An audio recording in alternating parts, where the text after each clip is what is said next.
Welcome back to Miles Around. It's time to review our first vehicle in the driver's seat, and it's this, the Subaru Tribeca. All new for 2008. Now, you may recognize the Subaru emblem has 6 stars in it. Those 6 stars relate to one of the original Subaru companies. And this Tribeca come a long way since the B9, the last incarnation of it. I have to say it gets a somewhat thumbs up for the redevelopments they've done on this vehicle. Dennis?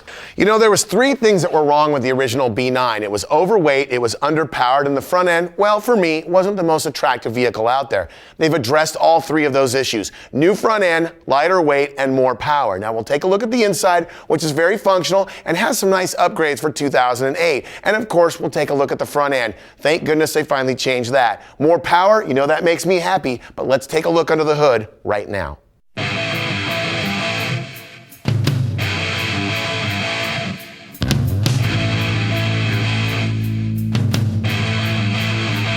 Once you get the hood open, you can see this H6 horizontal boxer engine. Now, they had a boxer engine in the last generation of the Tribeca, but there's some significant number improvements, right, Dennis? That's right. Increased displacement by lengthening the stroke and increasing the bore has resulted in a 3.6-liter engine, now producing 256 horsepower and 247 pounds-feet of torque.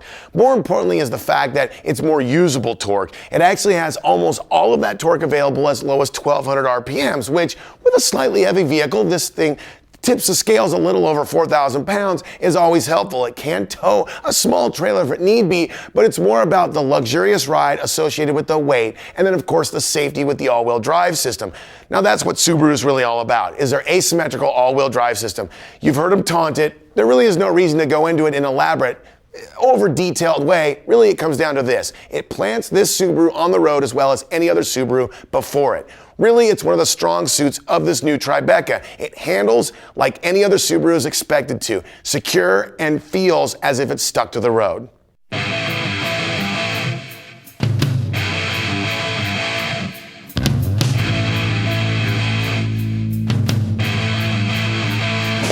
Now, we've covered 2 out of the 3 things that I said in the beginning of the show that Subaru needed to address with the new Tribeca, the weight and the power, and they've done a good job of handling both of those. The third being the front end.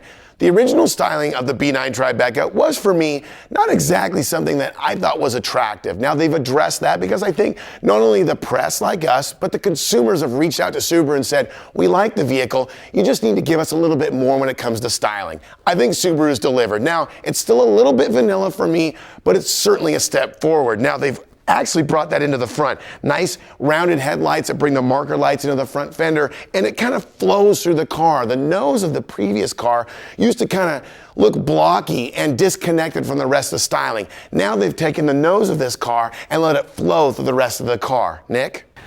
The marker light on this mirror appeared on a lot of large trucks, and now some SUV manufacturers are starting to put it on their vehicles. The vehicle is actually more of a crossover. It's fairly high, huge back doors, and a very interesting fin on the back end. It also has a very bulbous back end, and I like that. It gives the vehicle some definition.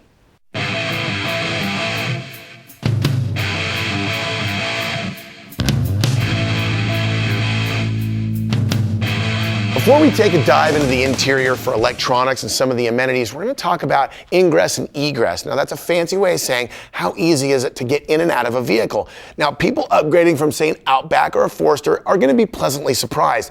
Big doors that open all the way out make it so this vehicle is really a very useful vehicle for someone that might even have, say, a disability or someone that's not as mobile as they used to be. But really, it's about the back seat and the room. The room in the back seat is pretty incredible. Now, we've already joked about this off camera. I am a smaller guy, so I do get a bit of extra room in the back, but I can tell you there's about 8-inch clearance between my knee and the back of the seat in front here. It has a really nice back seat, which is the 40-20-40 split, and also there's plenty of room and plenty of options where you can put the middle seat down, you can get a cup holder in the middle seat. The interior is well designed, plenty of headroom, and everything is at your fingertips. I really like the back end of this vehicle. In fact, it's one of the best ones I've seen this year.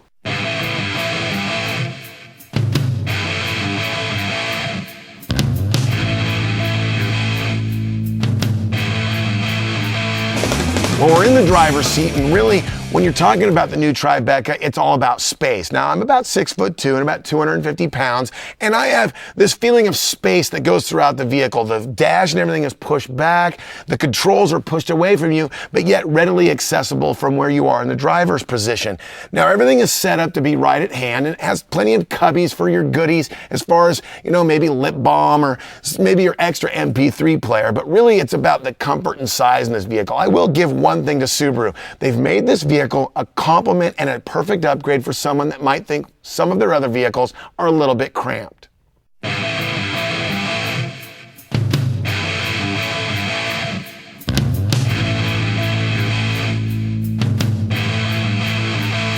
So we've come to that time of the show, Dennis, when I need to get your 2 ups and your 1 down for the Subaru Tribeca. Well, Nick, I'm going to throw a little curve at you because I'm going to talk about the 3 things I talked about in the beginning of the show. One was weight, one was power, and one was the front end.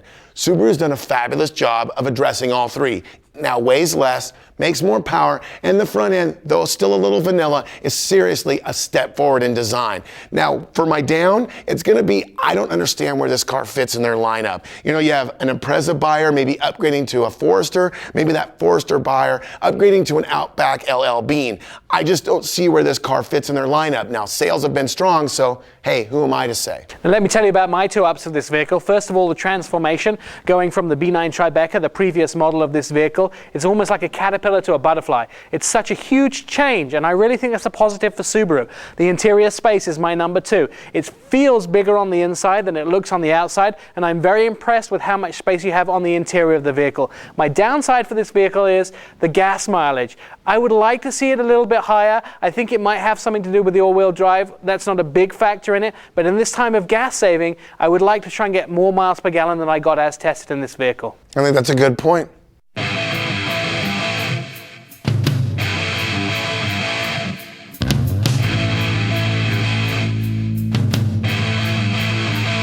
The 2008 Subaru Tribeca comes standard with a 3.6-liter horizontal 6-cylinder engine with a 5-speed automatic transmission standard.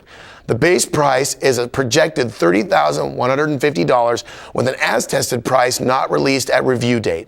The EPA ratings for fuel mileage in the city are 16 miles per gallon and on the highway at 21 miles per gallon.